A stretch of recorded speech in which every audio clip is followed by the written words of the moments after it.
David was a person that loved God, and we find that in the Hebrew Bible very much. He loved God very much. And one time, he came to God and he said, "Oh God," he said, I feel so bad because I would love to make for you a beautiful home. I'd like to make a beautiful temple for you."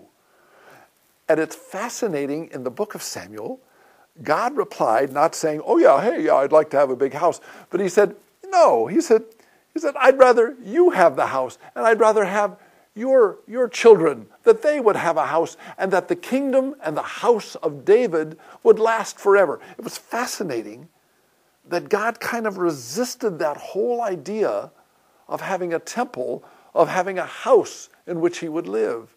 Well, I guess I've heard that Bible before, but as I read through it in the book of Samuel, I started thinking, what a beautiful insight into who God is. First of all, he isn't a God who wants to spend, like any kind of a lover, attention on himself. But when David says, "Oh, we'll do this for you," he says, no. He says, "I'd like for you to have this blessing." And that's part of God's love, isn't it? God is always wanting to reflect the love that he feels on those that he loves in a neat way. But there's another interesting thing in his desire not to have a house. He's always kind of saying, don't tie me down. Don't allow yourself to think that you know who I am and you can predict who I am by putting me into a house and putting me into all kind of structures.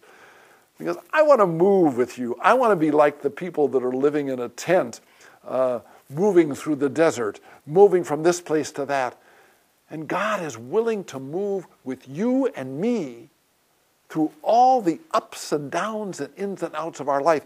And he isn't a God that is just stuck in a church.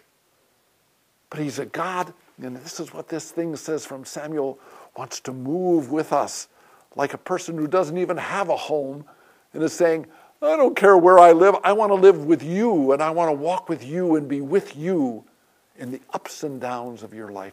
As you're going through problems now, and maybe you're feeling alone and maybe feeling frightened, listen to this story of a God not just stuck in church or not up in the clouds, but walking with us and loving us with great tenderness.